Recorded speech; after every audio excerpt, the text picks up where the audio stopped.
Friends, hello students, मैं हूं आपका नौशाद सर और आज हम लोग पढ़ेंगे blue beam environmental studies class 5 का, जिसका लेसन नंबर 1 है आकाश वर्ल्ड। तो आकाश का वर्ल्ड मतलब आकाश की दुनिया। ये जो है आकाश को एक कैरेक्टर रखे और आपको फैमिली के बारे में समझाने की कोशिश की गई है। तो आइए देखते हैं कि फैमिली का स्ट्रक्चर क्या होता है, कैसे बनावट होती है और आकाश की फैमिली कैसी है। तो चलिए देखते हैं, लेसन जल्दी से शुरू करते हैं। Akash world. Hi, I am Ben and this is my friend Akash. ये नीचे जो सामने है कीड़े के आकार का, वो कहता है कि मैं बेन हूं और ये मेरा फ्रेंड है जो है वो आकाश है। Akash lives in a nuclear family. Akash एकल परिवार में रहता है, एक ऐसा परिवार जिसमें माता पिता और उसके सिर्फ बच्चे रहते हैं। पिछले क्लास में आप लोग पढ़ चुके हैं न्यूक्लियर फैमिली और ज्वाइंट फैमिली। तो यह स्मॉल फैमिली शायद आप लोगों को बताया गया हो उस वक्त, तो इसे ही स्मॉल फैमिली को ही न्यूक्लियर फैमिली कहते हैं। His father works at A bank. उसके पिताजी एक बैंक में काम करते हैं। His mother is a house wife. और उसकी माँ हाउस वाइफ है, घर का काम करती हैं, घर में रहती हैं, कोई नौकरी नहीं करती हैं। Akash has a little sister Anjula who studies in class 2। Akash की एक छोटी बहन है जो जिसका नाम अंजुला है और वो क्लास 2 में पढ़ती है। Akash and Anjula study in the same school. Akash और अंजुला एक ही स्कूल में पढ़ते हैं। This is Akash immediate family. ये आकाश की नजदीकी फैमिली है, सबसे करीबी फैमिली है। मतलब कि जो उसके साथ रहते हैं उनको सबसे करीबी फैमिली कहा जाता है। या न्यूक्लियर फैमिली में माँ बाप ही इमीडिएट फैमिली होते हैं या सबसे करीबी फैमिली होते हैं। बाकी जो लोग हो जाते हैं दादा दादी चाचा चाची मामा मामी, इनको एक्सटेंडेड फैमिली कहा जाता है। Akash grandparents live in a village. Akash के जो ग्रैंड पेरेंट्स हैं दादा दादी, वो गांव में रहते हैं। They have a joint family. वहां पे उनकी ज्वाइंट फैमिली है। Akash uncle his father's younger brother and his family live with his grandparents there. उनके जो चाचा है आकाश के, वो अपने आकाश के ग्रैंड पेरेंट्स के साथ वहीं गांव में ही रहते हैं। They look after the farms together. वो अपने एक साथ सब मिलके और फार्म की देखभाल करते हैं, खेती बाड़ी करते हैं। Migration. People shift from one place to another for various reason. It may be a family responsibility, employment, the education of their kids और a better standard of life. Migration कहते हैं जब लोग एक जगह से अपना घर छोड़ के और कहीं दूसरी जगह जाके रहते हैं, उसी को माइग्रेशन कहते हैं। तो लोग जो है एक जगह से दूसरी जगह जाके रहते हैं, उसके कई कारण होते हैं, वेरियस रीजन, बहुत सारे कारण होते हैं। एक, इट में भी फैमिली रिस्पॉन्सिबिलिटी, वो घर का जो जिम्मेदारियां होती हैं घर की, उसके कारण, जैसे कि कमाने के लिए जाकर बाहर विदेशों में या दूसरे स्टेट्स में दूसरे जगहों पे रहते हैं। एम्प्लॉयमेंट, नौकरी के लिए। द एजुकेशन, पढ़ाई के लिए भी लोग जाकर रहते हैं दूसरी जगह। आप सुने होंगे कि बच्चे बाहर जाके पढ़ते हैं, कई तो विदेशों में भी जाके पढ़ते हैं।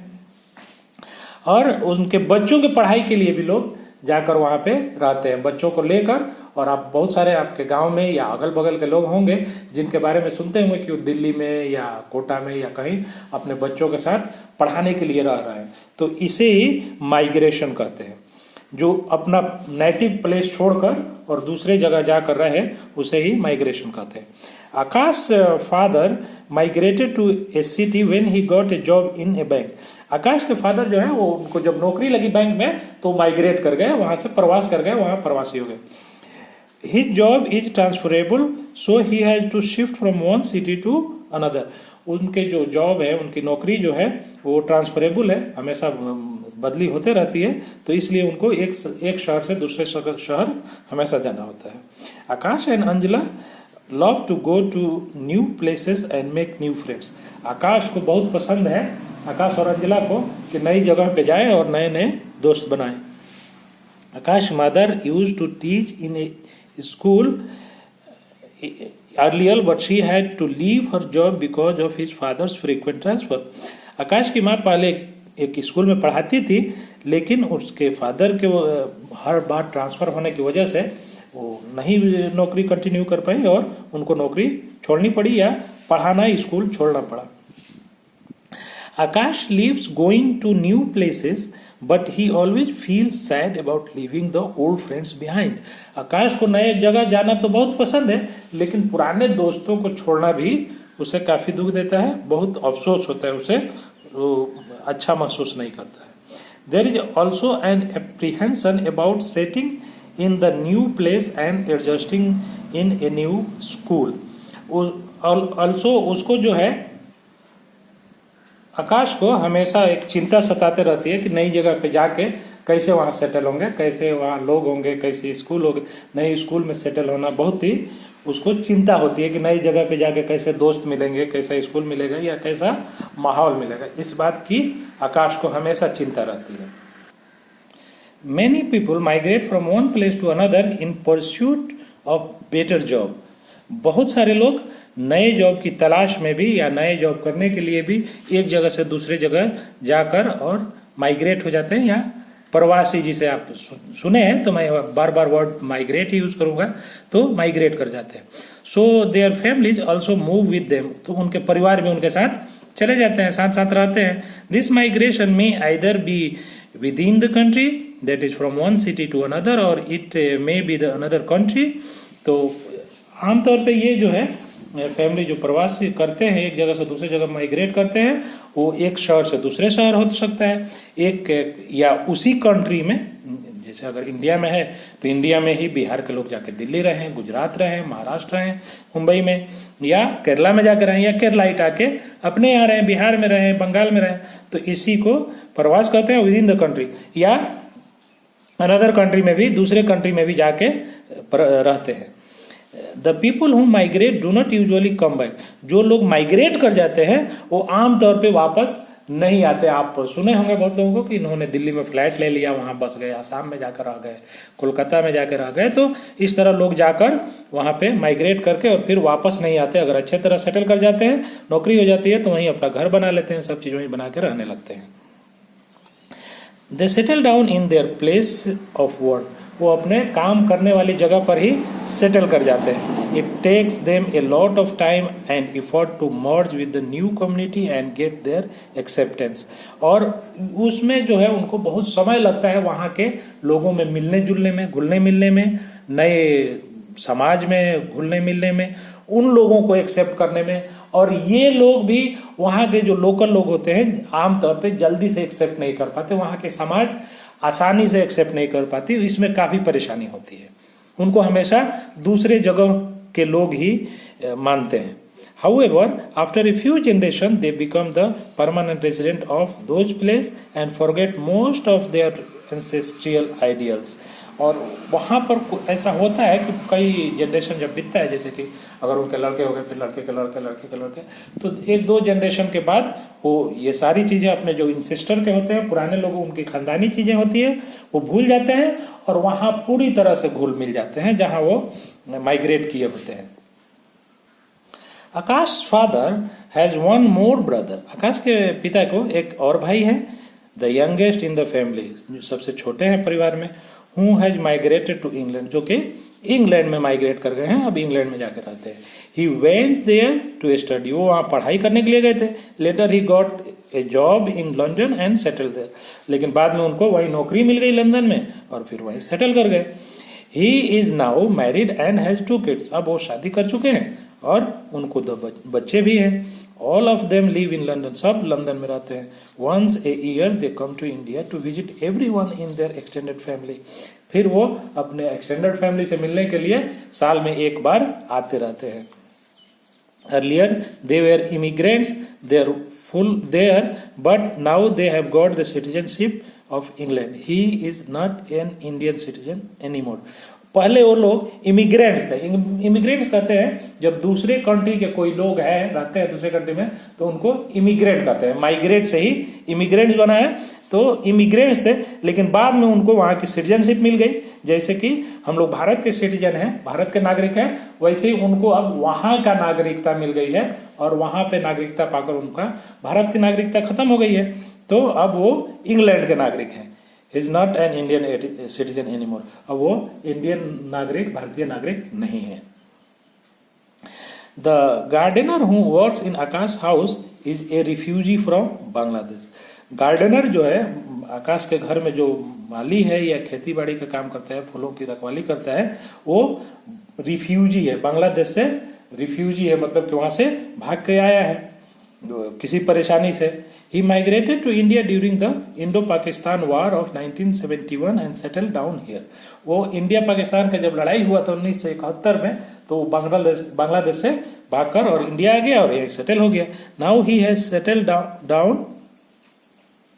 Initially he had a hard time adjusting in the new country. शुरू में उसको बहुत ही मुश्किल हुआ नए देश में, नए माहौल में मिलने जुलने में। Now he has settle down, he has a wife and 2 kids who go to school. अब वो यहाँ सेटल हो गया, बिल्कुल पूरी तरह से बस गया है, और उसकी वाइफ हो गई है, शादी भी हो गई है, उसको 2 बच्चे भी हैं जो स्कूल भी जाते हैं। Displacement. Shifting to a new place can be a happy experience when it is done out of choice. Sometimes people are forced to move for reasons like war, conflict, terrorism, natural calamities, poverty, disease, etc. Shifting under such circumstances can be quite traumatic. Displacement कहते हैं विस्थापन को, जैसे कि किसी का forcefully, जबरदस्ती उसका स्थान किसी कारण से, किसी मजबूरी से छीन जाए, या तो वो वहां से जब मजबूरी में छीन जाए या लड़ाई में उससे छीना जाए, ले लिया जाए। तो ऐसी स्थिति में अगर कोई माइग्रेट करता है तो उसको डिस्प्लेसमेंट कहते हैं। तो शिफ्टिंग जो है वो कभी कभी तो अपनी मर्जी से होता है, जिसे खुशी खुशी लोग ट्रांसफर हो जाते हैं, एक जगह से दूसरी जगह माइग्रेट कर जाते हैं। लेकिन कभी कभी उनको मजबूरी में, जैसे कि अगर लड़ाई हो रही है या बहुत ज्यादा कहीं आतंकवाद फैला हुआ है, तरह तरह के झगड़े हो रहे हैं, या बार बार कोई नेचुरल कैलामिटीज, कोई आपदा आती है, जैसे बार बार कहीं बाढ़ आ रहा है। आप देखे होंगे इधर गोपालगंज में रहते हैं तो नहर पर बहुत सारे लोग आकर बसे हैं। तो ये छोटा सा बहुत कम एरिया का माइग्रेशन है, लेकिन दियरा के लोग यहाँ आकर बस गए क्योंकि उनका सारा घर, सारी जमीनें वो समुद्र में कट गया है, नदियों में कट गया है, पानी काट ले गया है, या बार बार उधर बाढ़ आता है। तो ये लोग जो है वहां से मजबूरी में माइग्रेट करके आए हैं, तो इसको डिस्प्लेसमेंट कहते हैं। इस तरह के अगर लड़ाई झगड़े या क्लामिटीज, आपदा, गरीबी, इस तरह की मजबूरी में अगर कोई अपने घर से अलग होता है तो उसे डिस्प्लेसमेंट कहते हैं। Shifting under such circumstances can be quite traumatic. इस तरह की शिफ्टिंग, इस तरह का माइग्रेशन बहुत ही ट्रॉमेटिक होता है, बहुत दुखदायी होता है, बहुत ही दुख पहुंचाता है लोगों को। When people have to leave their homes due to some natural calamity or other factors such as construction of dam, it is known as displacement. तो जब कोई लोग अपना जगह, घर बार किसी नेचुरल कैलामिटी की वजह से छोड़ते हैं, या कोई ऐसा काम हो रहा है कि उनका घर बार जो भी चीज है वो उसके चपेटे में आ गया, जैसे बड़ा बांध बन रहा है तो उसके चपेटे में बहुत सारे घर आ जाते हैं, तो उसमें जो है लोगों को अपना घर बार छोड़ के दूसरे जगह जाना पड़ता है मजबूरी में। तो इसी को डिस्प्लेसमेंट कहते हैं। Natural calamities like tsunami, floods और earthquakes force people to move to safer places.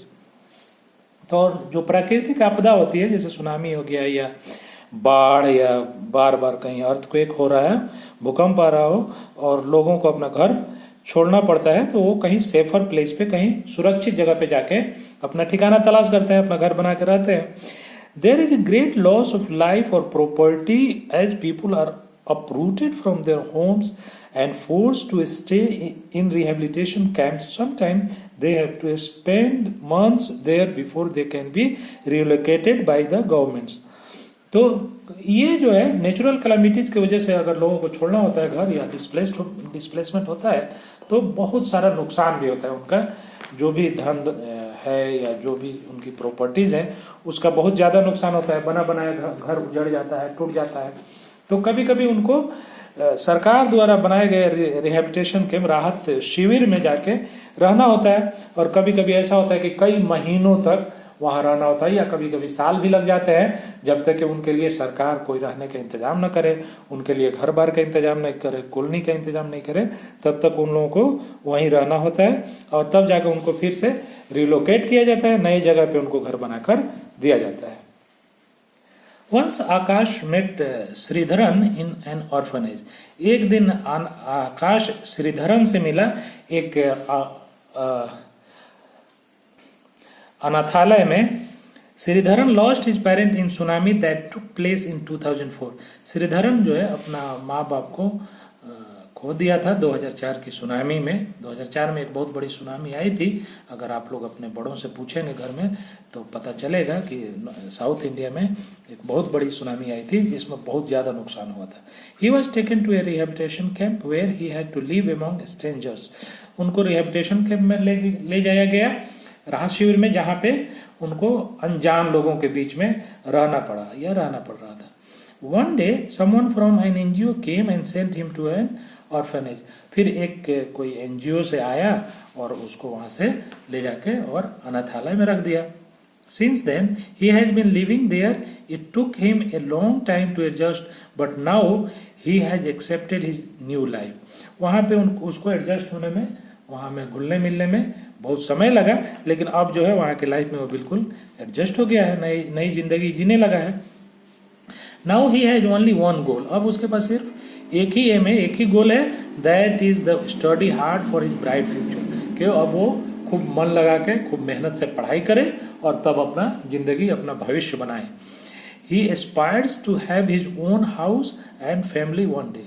अब उसका जो एक ही मकसद है, एक ही एम है कि अपना फैमिली हो और अपना घर हो. तो इसलिए वो बहुत मेहनत लगा के पढ़ता है कि कोई बड़ा आदमी बनेगा और फिर अपना घर, अपना परिवार बनाएगा. At times, people are asked to move out of their ancestral homes by the government. The cause may range from the construction of dams, roads, flyovers, to any other mega project which requires a lot of land and space. People are forced to shift to the other places which affect their lives and livelihood.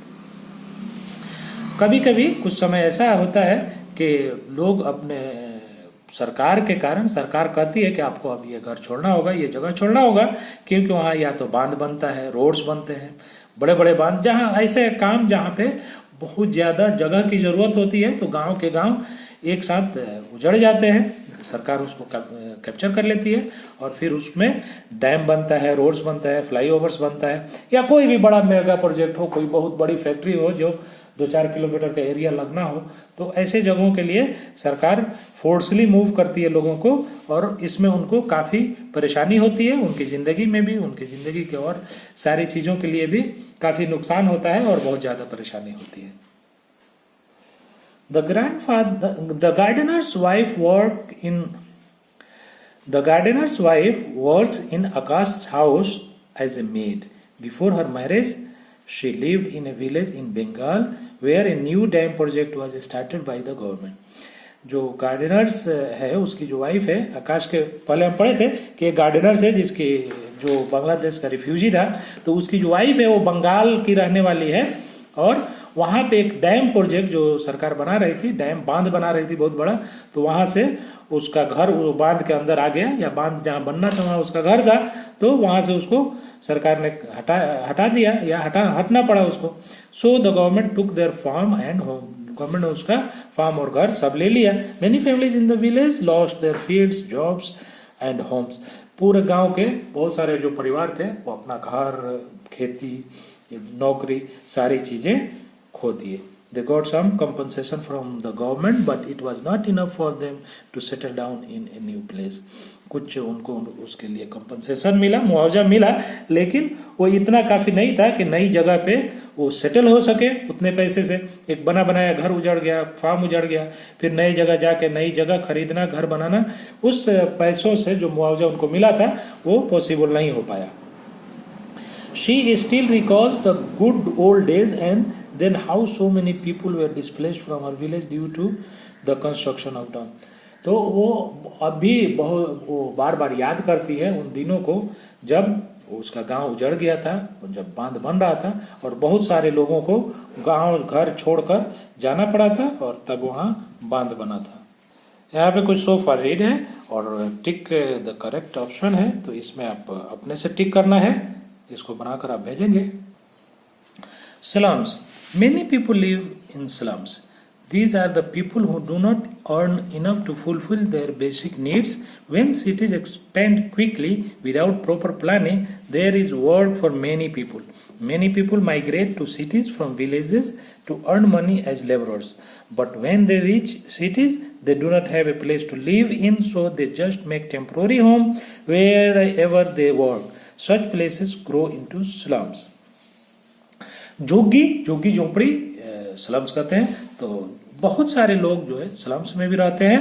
Slums कहते हैं जब गांव से लोग शहरों में जाकर या शहरों में ही गरीब लोग अपने कमाई को उस लायक नहीं कर पाते हैं या उतना नहीं कमा पाते कि ये सारी चीजें फुलफिल कर सके, अपनी जरूरतें पूरी कर सके, तो वो सिटीज में जहाँ काम होता है, बहुत सारे जल्दी सिटीज बन जाते हैं, लेकिन लोग उसके साथ में कमाई नहीं कर पाते, उतना कमा नहीं पाते, तो अपने लायक कैसे भी रहने की जगह बना लेते हैं, झुग्गी झोपड़ी की तरह बना लेते हैं और उसमें रहते हैं. या गांवों से बहुत सारे लोग शहरों में जब नए नए बिल्डिंग्स बनते रहते हैं तो वहां जाकर और काम करते हैं और वहीं पे आसपास में थोड़ा सा जगह पकड़ के और एक पलानी, एक झोपड़ी रख लेते हैं और वो धीरे धीरे बढ़ते बढ़ते एक एरिया पकड़ लेता है जिसे स्लम एरिया कहा जाता है. Sometimes the government demolizes slums, causing the displacement of all the people living there. कभी कभी सरकार इन स्लम्स को बिल्कुल ढा देती है, गिरा देती है और सारे लोग वहां से डिस्प्लेस हो जाते हैं. So these people go and make their homes in another area and new slum colony comes into existence.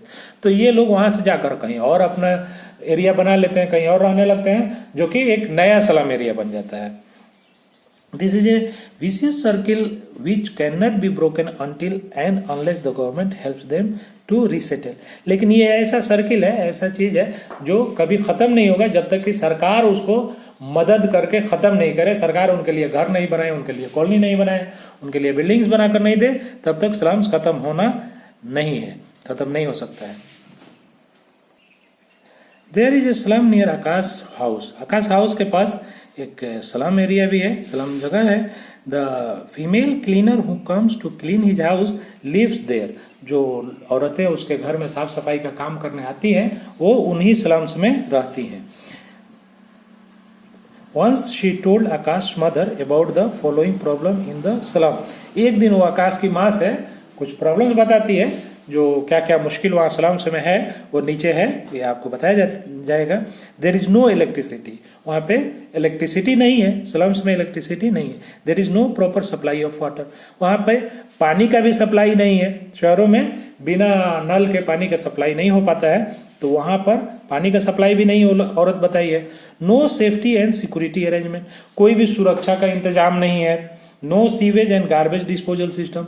कहीं भी नाला नहीं है जहां से वो पानी निकल सके, गंदा पानी निकल सके, और ड्रेनेज सिस्टम नहीं है, डिस्पोजल नहीं है, जो कूड़े करकट फेंकते हैं हम लोग, तो उसको भी निकालने का कोई प्रॉपर व्यवस्था नहीं है. People do not care for hygiene and there are no toilet and other basic civic amenities. People जो है, लोग वहाँ की साफ सफाई का भी ख्याल नहीं रखते हैं और जो बेसिक जरूरी की चीजें जैसे टॉयलेट्स वगैरह हैं वो भी वहाँ पे उपलब्ध नहीं है. Later, during the meeting of Residents Welfare Association of Akash Colony, one member discussed the problem posted by slums for other residential area. तो एक दिन आकाश के फैमिली में, आकाश के जो वेलफेयर सोसाइटी है, उसके रेसिडेंशियल सोसाइटी है, उसमें मीटिंग में एक आदमी ने उस स्लम्स का जो प्रॉब्लम है उसको डिस्कस किया. Slums spoil the look of the locality and the city. Slums जो है, झुग्गी झोपड़ी, सिटीज की सुंदरता को, खूबसूरती को और उसके लुक को, उसकी पहचान को दागदार करते हैं, खूबसूरत नहीं होने देते, बदसूरत रखते हैं या खराब दिखता है. Unemployment and poverty lead to the growth of anti social element. और बेरोजगारी या गरीबी के कारण एंटी सोशल एलिमेंट जैसे चोरी, डकैती, छिनैती, ये सब चीजें होने लगती हैं. Sometime slum dwellers steel electricity and water from the near by residential colony. और कभी कभी जो स्लम में रहने वाले लोग होते हैं वो बिजली और पानी की चोरी भी करते हैं. जो आसपास के जो एरिया है रहने वाले रेसिडेंशियल एरिया, वहां से ये लोग बिजली और पानी की चोरी भी करते हैं. Due to unhygienic condition, mosquitoes and flies breed, there leading to the outbreak of infectious disease. तो जो अनहाइजेनिक कंडीशन है, जो साफ सफाई का नहीं है ठीक से वहाँ पर, तो उसके कारण वहाँ पे मच्छर और मक्खियाँ बहुत ज़्यादा होती हैं और उससे बीमारियाँ भी फैलती हैं। रिटायरमेंट क्या, अवकाश या सेवा निवृत्त होना। तो retirement is the time when many people move to different places. Retirement जो है ऐसा समय जब ज़्यादा अधिक लोग दूसरे जगह पे मूव कर जाएं। After retirement they may either go to their native place और एंसेस्ट्रियल होम और shift to holy places like Haridwar और Rishikesh. Some of them shift to remote hill stations in search of peace and tranquility. Some people move in with their children. तो retirement जो है या तो अवकाश प्राप्त करना, सेवा निवृत्त होना, या एक जगह से कहीं जो रहते हैं वो लोग वहां से परमानेंटली कहीं चले जाना। जैसे बहुत लोग ऐसा होता है जब बुढ़ापे में क्या करते हैं, हरिद्वार चले गए, जंगलों में चले गए, तो घर परिवार को छोड़ के, या कुछ लोग अपने परिवार के साथ बच्चों के साथ भी चले जाते हैं। इसी को रिटायरमेंट कहते हैं। एक तो रिटायरमेंट नौकरी से सेवानिवृत्त होना होता है, और दूसरा रिटायरमेंट ऐसा है जब घर से ही रिटायर हो जाए, अपना घर बार छोड़ के और कहीं चले जाए। These days, old age homes are another option for the elderly people who do not have their families member near them.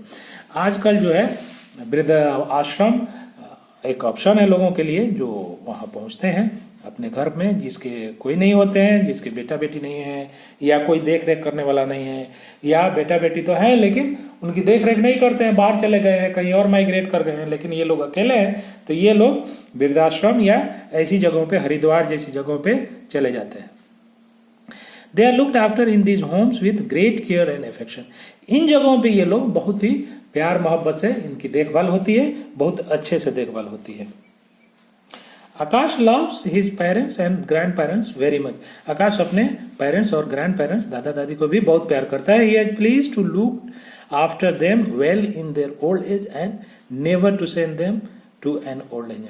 आकाश जो है कहता है कि वो उसने कसम खाई है, उसने ये वादा किया है कि अपने माँ बाप को या अपने दादा दादी को कभी भी ओल्ड एज होम में, वृद्धाश्रम में नहीं भेजेगा। उनका बहुत ही दिल लगा के मन से सेवा करेगा। अगर वो लोग बूढ़े हो गए, जब भी वो लोग बूढ़े होंगे और ये जवान होगा, तो उनका बहुत मन लगा के सेवा करेगा।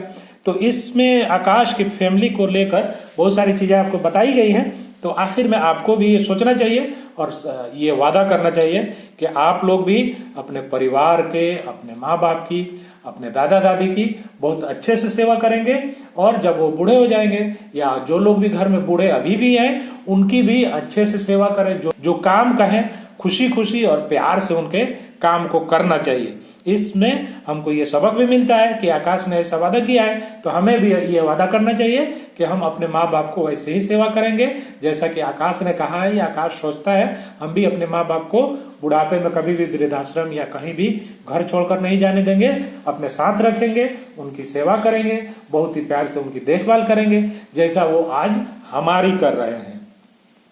आगे कुछ क्वेश्चन है, ये टिक है और फिल इन द ब्लैंक्स है आगे। तो ये सारी चीजें आपको खुद से करना है, बाकी का क्वेश्चन आंसर बाद में बताया जाएगा। तब तक के लिए थैंक यू, बाय।